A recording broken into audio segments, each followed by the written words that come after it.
जय हिंद, वंदे मातरम। जी हाँ साथियों, अब ग्रेजुएशन के बाद आप पीएचडी कर सकते हैं। इसके लिए यूजीसी ने नोटिस जारी कर दिया है। अब आपको पोस्ट ग्रेजुएशन करने की आवश्यकता नहीं होगी। अब आप डायरेक्ट ग्रेजुएशन के बाद क्या कर सकते हैं, पीएचडी कर सकते हैं। तो अब इसके लिए क्या क्या रूल रेगुलेशन है, कौन कौन पीएचडी कर सकते हैं ग्रेजुएशन के बाद, कौन कौन नहीं कर सकते हैं, पूरी डिटेल में आपको बताने वाला हूं।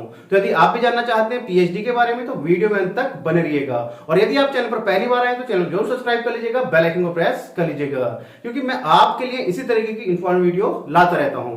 तो साथियों, बात करते हैं कि ग्रेजुएशन के बाद कौन कौन पीएचडी कर सकते हैं जिनको पोस्ट ग्रेजुएशन करने की आवश्यकता नहीं होगी।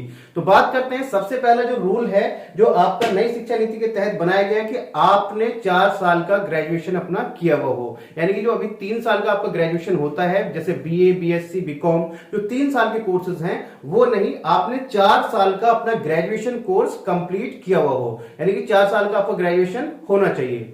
अब इससे आगे बात करें, जो आपका वो कोर्स हो वो किसके अंतर्गत हो, FYUP के अंतर्गत हो। यानी कि 4 year undergraduate programme, FYUP यानी कि 4 ईयर अंडर ग्रेजुएट प्रोग्राम, उसके अंतर्गत आपका वो प्रोग्राम होना चाहिए। इससे आगे बात करें साथियों, नेक्स्ट रूल की जो सबसे इंपॉर्टेंट है, आपने जो अपना 4 ईयर का कोर्स कंप्लीट किया है उसमें जो आपकी परसेंटेज अब नहीं आएगी, अब जो आएगी वो आएगा सीजीपीए।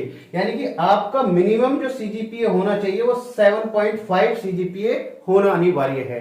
यानी कि आपने जो 4 साल का अपना ग्रेजुएशन कंप्लीट किया है उसमें आपकी जो परसेंटेज यानी कि जो आपका होना चाहिए वो आपका कितना होना चाहिए, 7.5 सीजीपीए आपका ओवरऑल होना चाहिए।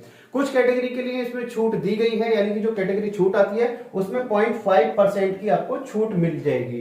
यानी कि कैटेगरी की जो छूट मिलेगी वो 0.5% की छूट मिलेगी।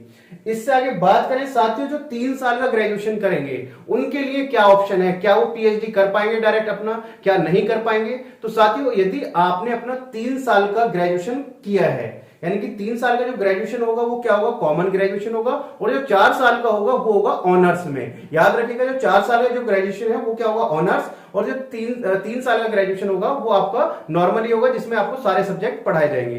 तो यदि आपको ग्रेजुएशन के बाद पीएचडी करनी है तो उसके लिए आपको क्या करना पड़ेगा, जैसे आपका 3 साल का आपने ग्रेजुएशन कंप्लीट किया, उसमें आपके यदि कितने परसेंट है, 7.5% सीजीपीए आपका आ रहा है, कब तक, 3rd ईयर तक। तो उसके बाद में आप अपना क्या कर सकते हैं, एक ऑनर्स सब्जेक्ट चुन सकते हैं, यानी कि 4th ईयर में आप वो सब्जेक्ट ले सकते हैं।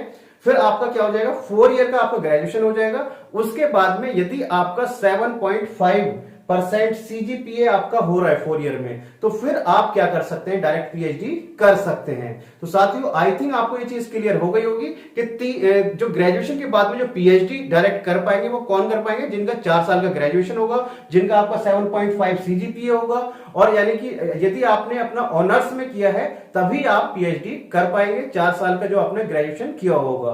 तो यानी कि अभी तो आपका जो ग्रेजुएशन है वो 3 साल का चल रहा है, तो ये जो पीएचडी होगी वो उनके लिए होगी जब आपका 4 साल का ग्रेजुएशन जाएगा और सीजीपीए के थ्रू जाएगा। तो आई थिंक आपको क्लियर हो गया होगा। अभी इस सेशन से आपको किसी का पीएचडी नहीं होगा। अभी आप सोचें कि हमारा ग्रेजुएशन कंप्लीट हो गया तो हम पीएचडी कर सकते हैं, तो ऐसा नहीं है। ये उनके लिए है जिनका अब एडमिशन नई शिक्षा नीति के तहत अपना ग्रेजुएशन कंप्लीट कर रहे हैं, जिनका रिजल्ट किस में आएगा, सीजीपीए में आएगा।